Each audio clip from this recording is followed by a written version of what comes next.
کسی عالم نے کہہ دیا ہے تو آپ اس طرح کر کے اس کا غلط مفہوم نہ لیں. کسی قاری صاحب نے، اور قاری صاحب کو شوق کوئی نہیں ہوتا پیسے اکٹھے کرنے کا، وہ تو کمیٹی والے کہتے ہیں نہ اکٹھے کیے تو چھٹی کرا دینی ہے، اس لیے وہ اکٹھے کر لیتے ہیں بیچارے کئی دفعہ اسپیکر کھول کے. تو اب وہ جو سن رہا ہے اس کا بھی پریشر بڑا ہوا ہے، کہتا ہے ساؤنڈ نہیں دیتا پہ بہن. تو بارک اللہ فی اہلک و مالک، اللہ تیرے اہل میں بھی برکت کرے، اللہ تیرے مال میں بھی. یعنی جب بھی تمہیں کوئی ہدیہ دے تو اس کے مال کے لیے بھی دعا کرو اور اس کی اولاد کے لیے بھی دعا کرو. یہ حضور نے ہمیں سکھایا ہے. قرض ایک صحابی پہ بڑا چڑھ گیا تو حضرت عبداللہ ابن مسعود سے کہنے لگے قرضہ بڑا چڑھ گیا. فرمانے لگے تمہیں وہ دعا نہ سکھاؤں جو ہمیں نبی پاک نے سکھائی ہے. فرمایا اگر تمہارے اوپر پہاڑ کے برابر بھی قرضہ ہوگا تو اللہ تمہارے قرضے کا بندوبست فرما دے گا. پر مسئلہ یہ ہے دعائیں یاد کرنی پڑتی ہیں اور پڑھنی پڑتی ہیں. یاد کرنی پڑتی ہیں اور ہم ہیں تعویذ پہ لگے ہوئے کہ کچھ لکھ کے دے دیں تاکہ باندھ لوں.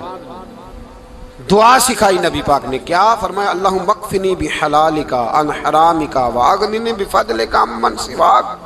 فرمایا یہ دعا مانگا کرو، اے اللہ مجھے کفایت کرنے والا رزق عطا فرما اور مجھے حرام سے بچا اور مجھے اپنے فضل کے ساتھ دوسروں سے بے نیاز کر دے.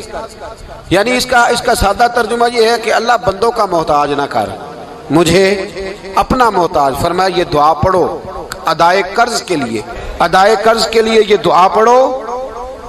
اللہ تبارک و تعالی پہاڑ کے برابر بھی قرضہ ہوگا تو تمہیں اللہ اس سے نجات عطا کر دے گا. نبی پاک صلی اللہ تعالی علیہ وسلم نے ایک حدیث میں غصے کی دعا بھی بتائی ہے.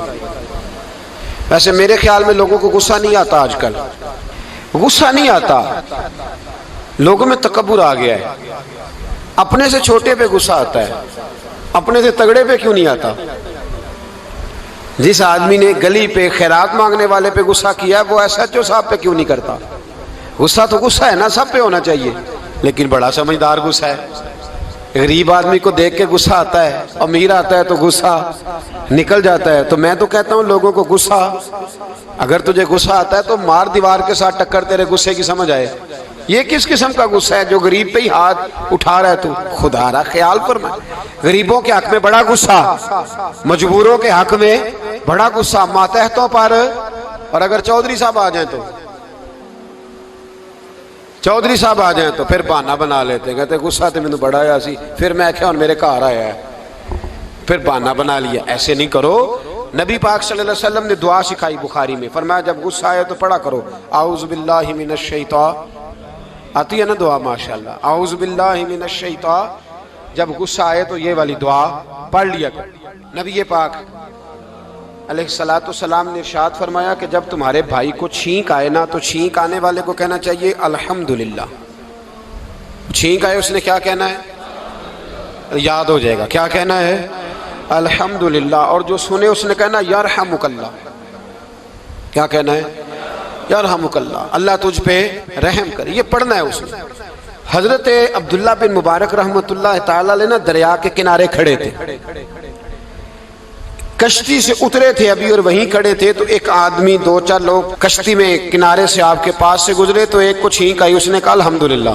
اب سنت ہے کہ جواب دو یرحمک اللہ، اللہ تیرے اوپر رحم فرما. جواب دینا تھا لیکن وہ کشتی تیزی سے گزر گئی. حضرت عبداللہ بن مبارک رحمۃ اللہ تعالی علیہ نے ملاح کو بلایا، فرمانے لگے اس کشتی کا پیچھا کرنا ہے. وہ کہنے لگا سواریاں بیٹھیں گی تو جاؤں گا. اس زمانے میں جو پوری کشتی کا ایک سائیڈ کا کرایہ تھا وہ 5 دینار تھا. فرمانے لگے تو نہ اس طرح کر، اسپیشل مجھے لے جا بٹھا کے. کیا لے گا؟ اس نے کہا 20 دینار لوں گا. فرمایا 20 ہی دوں گا. اس کشتی کا پیچھا کیا اور جس آدمی کو چھینک آئی تھی نا اس سے جا کے یرحمک اللہ کہا. اس نے جواب میں جزاک اللہ کہا. تو آپ فرمانے لگے میرا کام ہو گیا، واپس چل. ملا دنیا دار تھا، وہ سوچنے لگا. پہلے تو اس نے سوچا میرا کیا ہے، 20 دینار تو ان کے گئے ہیں. لیکن جب اترنے لگے نا تو 20 دینار دیے یا 20 درہم دیے. تو وہ کہنے لگا حضرت جی صرف ایک لفظ کہنے کے لیے آپ نے اتنا پیسہ خرچ کر دیا. فرمایا لفظ کہنے کے لیے نہیں، اپنے مصطفیٰ کی سنت ادا کرنے کے لیے، اپنے نبی پاک علیہ السلام کی سنت ادا کرنے کے لیے. یرحمک اللہ، اللہ تیرے اوپر رحمت کرے. کس طرح کا خوبصورت انداز سکھایا ہے. دیکھیے ایک حدیث ترمذی شریف میں نبی پاک صلی اللہ علیہ وسلم نے فرمایا کسی بیمار کو دیکھ کے یا کسی مصیبت میں مبتلا آدمی کو دیکھ کے تم یہ دعا پڑھ لو، تمہیں کبھی وہ مصیبت نہیں آئے گی۔ کیسی خوبصورت دعا ہے۔ کسی مصیبت زدہ کو بیمار کو دیکھ کے پڑھو، تمہیں کبھی وہ مصیبت الحمدللہ الذی عافانی مما ابتلاک بہ وفضلنی علی کثیر ممن خلق تفضیلا۔ اللہ تعالیٰ کا شکر ہے جس نے مجھے اس مصیبت سے عافیت دی اور اس بیچارے کو یا تجھے اللہ نے مبتلا کیا، اور اللہ نے مجھے اپنی بہت ساری مخلوق پہ فضیلت دی ہے، یعنی اللہ نے مجھے بڑا اچھا رکھا ہوا ہے یار، میں تو الحمدللہ بڑا اچھا ہوں، دیکھو بیچارہ۔ یعنی یہ دعا بھی ہے اور اپنے اوپر شکر ادا کرنے کا ایک اعلیٰ حضرت فاضل بریلوی رحمت اللہ تعالیٰ علیہ کو نا گلے کے اندر چھوٹی چھوٹی 2 پھنسیاں نکل آئیں، تو اس زمانے میں طاعون کا مرض پھیلا ہوا تھا۔ ایک بڑے قابل حکیم کو لایا گیا، انہوں نے چیک کر کے کہا آپ کو تو طاعون ہو گیا ہے، فرمانے لگے چل دوڑ جا، مجھے طاعون نہیں۔ اس نے کہا جناب یہ گلے پہ بنا ہوا ہے اور سب کو پتہ ہے آج کل پھیلا ہوا۔ فرمایا سب کو ہو سکتا ہے، مجھے نہیں ہو سکتا۔ کیوں؟ فرمانے لگے ایک بندے کو طاعون ہوا تھا تو میں نے اسے دیکھ کے وہ دعا پڑھ لی تھی جو نبی پاک نے بتائی ہے، لہذا حضور کا فرمان ہے تو مجھے ہر بیماری آ سکتی ہے پر یہ بیماری آ سکتی۔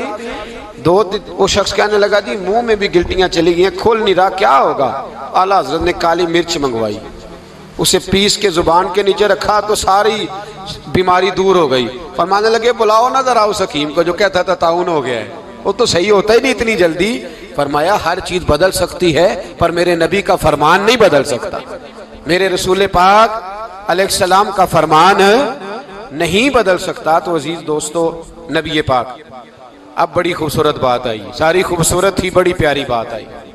دنیا میں سب سے حسین چہرہ اللہ نے اپنے رسول کو عطا فرمایا ہے۔ نبی پاک کا چہرہ بھی حسین ہے، مکھ چند بدر شاہ شانی ہے، متھے چمک دی لاٹ نورانی ہے، کالی زلف تے اکھ مستانی ہے، مخمور اکھی ہے مد بھری۔ پیارا چہرہ ہے حضور کا، جتنا چہرہ پیارا تھا اتنے ہی حضور کے اخلاق بھی بڑے پیارے تھے۔ لیکن میرے نبی پاک علیہ السلام جب آئینہ دیکھتے، کیا دیکھتے؟ حضور جب آئینہ دیکھتے، ہمارے نوجوان بھی سارا دن آئینے کے آگے کھڑے رہتے، کبھی بال اس طرح کے بناتے ہیں کبھی اس طرح کے۔ تو میرا کئی دفعہ دل کرتا ہے کہ میں ان سے کہوں کہ تو آئینے کو کہہ رہا ہے جھوٹ بول، پر وہ کیسے بولے؟ تو کہہ رہا ہے آئینے کو کہ تو کہہ سب سے پیارا تو ہی لگ رہا ہے، پر وہ کیسے بولے؟ اس نے تو سچ بتانا ہے۔ ان کو آئینہ جو دکھایا تو برا مان گئے۔ تو میرے عزیز یاد رکھیے گا، نبی پاک صلی اللہ علیہ وسلم بھی آئینہ دیکھتے۔ آئینہ دیکھنا حضور کی سنت ہے، کوئی سنت سمجھ کے آئینہ دیکھے گا تو ایک دفعہ دیکھنے پر 100 شہیدوں کا ثواب ملے گا۔ لیکن نبی پاک صلی اللہ علیہ وسلم آئینہ دیکھتے کیا کہتے؟ اللہم انت حسنت خلقی فحسن خلوقی۔ یا اللہ، یہ دیکھیں حضور نے ہمیں سکھایا ہے، یا اللہ جس طرح تو نے میری صورت اچھی بنائی ہے میری سیرت بھی اچھی بنا دے۔ یہ ہمیں سکھانے کے لیے دعا، یا اللہ جس طرح صورت اچھی بنائی ہے، جس طرح تو کہتا ہے نا اس دفعہ اس وقت دیکھ لو کپڑوں پہ کوئی داغ نہیں، تو دعا کیا کر باطن کے بھی اللہ داغ دور فرما دے، یہ والا سارا معاملہ بھی ٹھیک ہو جائے۔ آخر کی طرف آتا ہوں، فرمایا جب کھانا کھانے لگو تو دعا مانگو، اور ایک روایت میں فرمایا یہ دعا پڑھ لو، کھانے میں زہر بھی ہوگا تو تم پہ اثر نہیں کرے گا۔ کھانے پہ ایسے میں بڑی تکلیف سے کہتا ہوں کہ آج بھی ہمیں کہنا پڑتا ہے کہ بہت سارے لوگ ایسے ہیں جو ابھی بھی کھانے سے پہلے بسم اللہ نہیں پڑھتے۔ یار بڑے افسوس کی بات نہیں، بڑے افسوس کی۔ حضور نے دعا سکھائی، میں یہ دعا پڑھو گے تو زہر بھی ہوگا تو اثر نہیں کرے گا۔ بسم اللہ الذی لا یضر مع اسمہ شیء فی الارض ولا فی السماء یا حی یا قیوم، جس کی برکت سے زمین و آسمان میں کوئی چیز بھی نقصان نہیں دیتی، اور اے اللہ اے ہمیشہ زندہ رہنے والے اور قائم رہنے والے۔ یہ نبی پاک علیہ السلام۔ اور ایک حدیث میں اور بھی دعا آئی ہے، بسم اللہ شریف تو خیر بخاری میں موجود ہے، مسلم میں موجود ہے، بسم اللہ والا برکت اللہ بھی ایک حدیث میں نبی پاک صلی اللہ علیہ وسلم نے ارشاد فرمایا۔ اور جب کھانا کھا چکے پھر کہا دعا مانگو، الحمدللہ الذی اطعمنا وسقانا وجعلنا من المسلمین۔ اللہ تعالیٰ کا شکر ہے جس نے ہمیں کھلایا بھی پلایا بھی اور مسلمان بھی بنایا۔ حضرت مرزا مظہر جان جانا فرماتے ہیں کہ بارش ہوئی تھی تازی تازی، دلی میں تازی تازی بارش ہوئی تھی، ایک بابا لکڑی کے جوتے پہنے کھڑا ہوں، اللہ اللہ اللہ اسی کسے دے کچھ بھی نہیں لگ دے نہ کوئی ساڈا دردی، بابا مست ہو کے جا رہا، اللہ اللہ کرتا جا رہا. ایک طوائف اپنے کوٹھے سے اتر کے تو سیڑھیوں پہ بیٹھی تھی، ساتھ اس کا یار بھی بیٹھا تھا. بابا اپنی مستی میں جا رہا تو بابا جی کے پیروں سے کچھ مٹی اڑی تو اس عورت کے کپڑوں پہ پڑ گئی. پرواہ نہیں، بزرگ گزر رہے. وہ یار اس کا دوڑا ہوا آیا، اس نے آ کے تھپڑ مارا. کا خیال نہیں سارے اس کے کپڑے آلودہ کر دیے، تو کدھر تیرا دماغ نہیں ٹھیک؟ بابے نے نظر اٹھائی، کہا بیٹے میں نے دیکھا نہیں، چل اللہ تیرا بھلا کرے، تو نے بدلہ لے لیا. بابا جی چپ کر کے وَإِذَا خَاطَبَهُمُ الْجَاهِلُونَ قَالُوا سَلَامًا، چپ کر کے گزر گئے. ٹھنڈ کا موسم تھا، بارش تازہ ہوئی تھی، حلوائی دودھ کاڑ رہا تھا. اس نے بٹھایا بابا جی کو پھٹے پہ، پیالہ پکڑا، دوڑ کے آگے بڑھا. بزرگ آ گئے، آئیے بیٹھیے. دودھ کا گرم گرم پیالہ شکر ڈال کے دیا. بابا جی نے دودھ پیا، پھر نظر جھکی، پھر رنگ بدلا. کہنے لگے مالک تو کتنا بے نیاز ہے، کہیں تھپڑ مرواتا ہے، کہیں دودھ پلاتا ہے. تیری بے نیازی ہے نا، ادھر تھپڑ مروایا، یہاں دودھ پلایا، تو ہی جانتا ہے تیرے رنگ کیا ہے. ابھی بابا وہیں بیٹھا تھا، دوڑے آئے پیچھے سے لوگ، شور ہوا.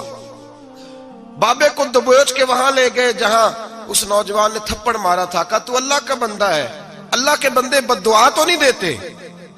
ہوا کیا؟ کہا تو نے بد دعا دی ہے؟ کہا نہیں دی، بات بتاؤ. کہنے لگے اس نے تجھے تھپڑ مارا ہے، چھت پہ چڑھا ہے، پیر پھسلا ہے، گردن کے بل گرا ہے، من کا ٹوٹ گیا، مر گیا ہے، تو نے بد دعا دی ہے. بابا جی کہنے لگے یار میں نے تو دوسرا لفظ بھی نہیں کہا، بھلا ہو کہہ کے گزرا ہوں، میں نے نہیں بد دعا دی.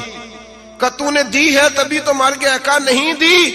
کہا بابا تو بزرگ آدمی ہے، سچ بول. تو بابا جی کہنے لگے سچ سنو. پھر میں آ رہا تھا، میرے پیروں سے مٹی اڑی، اس کے یار کے کپڑوں پہ پڑی، اسے برا لگا، اس نے مجھے مارا. جب اس نے مجھے مارا تو میں کوئی لاوارث تو نہیں تھا، جب اس نے مجھے مارا تو میں کوئی لاوارث تو نہیں تھا. مجھے دشمنوں نہ چھیڑو، میرا ہے کوئی جہاں میں ابھی پکار لوں گا، نہیں دور ہے مدینہ. اس نے مجھے مارا تو میں کوئی لاوارث تھا کہ میرا بدلہ کوئی نہ لیتا. اس نے مجھے مارا ہے تو میرے یار کو برا لگا ہے تو اس نے اسے مار دیا ہے، میری تو غلطی کوئی نہیں. یاروں کا جھگڑا ہے، یہ تو دوستوں کا جھگڑا ہے، یہ تو یاروں کا جھگڑا ہے، کوئی غلطی نہیں میری، کوئی غلطی نہیں. خش خش جنہ قدر نہیں میرا، اے میرے صاحب نو وڈیاں، میں تے گلیاں دا روڑا کوڑا، میں گلیاں دا روڑا کوڑا. میں نو محل چڑھایا ہے سائیاں، میں نو محل چڑھایا ہے سائیاں. فرمایا اس نے مجھے لوارث سمجھا تھا کہ تھپڑ مار کے گزر جائے، میرا کو پوچھے گا ہی نہیں. میرے رسول پاک علیہ السلام کے بارے میں رب فرماتا ہے ابھی میں تو تیرے ہوتے ہوئے کافر کو سزا نہیں دیتا کہ تو موجود ہے. یاد رکھیں حضرت فضیل بن ایاز فرماتے ہیں ایک جوان تھا، مسجد میں آیا، لوگوں سے کہنے لگا روٹی کھلاؤ. کسی نے توجہ نہ کی. اس نے کہا میں رب بتانے والا ہوں، میری طرف دیکھو تو صحیح. کسی شخص نے خیال ہی نہ کیا. پھر اس نے کہا یار تھوڑا سوچو. نمازیوں سے کہا، اہل علاقہ سے کہا، انہوں نے کہا تیری طرح کے بڑے درویش دیکھیں. مسجد کے محراب میں وہ رب کریم کا بندہ انتقال کر گیا. جب فوت ہو گیا نا، لوگوں کا مزاج ہے بیمار کو دوائی نہیں دیتے، جنازے پہ وقت پہ پہنچ جاتے. جب کوئی گر رہا ہوتا ہے تو سہارا کوئی نہیں دیتا، جب کوئی گر جاتا ہے ٹانگ ٹوٹ جاتی ہے تو تیمارداری کو زمانہ پہنچ جاتا ہے. اور بزرگ وہ نوجوان اللہ کا نیک بندہ مسجد کے محراب میں فوت ہو گیا. حضرت فضیل ابن ایاز کہتے ہیں امام صاحب نے اعلان کیا چندہ دو، کوئی لاوارث فوت ہو گیا، کفن دینا. چندہ کٹھا ہوا، کفن خریدا، جنازہ پڑا. عشاء کے بعد دفن کر کے آئے. فجر کی نماز کے لیے جب امام اور مؤذن مسجد میں آئے تو چیخیں مارنے لگے، تڑپنے لگے. دور دور تک آوازیں پھیل گئی، دنیا دوڑی آئی. کیا ہوا؟ کہنے لگے وہ جو تم نے کفن پہنایا تھا وہ یہاں پڑا ہوا ہے، اور دیکھو کفن پہ تحریر لکھی ہے. تحریر کیا ہے؟ عرش کے مالک نے فرمایا میرے دوست نے روٹی مانگی، تم نے دی نہیں. اس نے تمہیں میرے قریب کرنے کے لیے اپنی طرف توجہ کرائی، تم نے کی نہیں. اور میرا یار تمہارے کفن کا محتاج تھا، سنبھال کے رکھو اپنا کفن، میں نے اسے جنت کا لباس عطا فرما دیا، سنبھال کے رکھو. یہ کوئی لاوارثوں کا ٹولہ ہے؟ یاد رکھیں جو وارث والے ہیں، وارث والے ان کا رنگ اور ہے، جو ماننے والے ہیں ان کا مزاج اور ہے. اپنی زندگی لاوارثوں کی طرح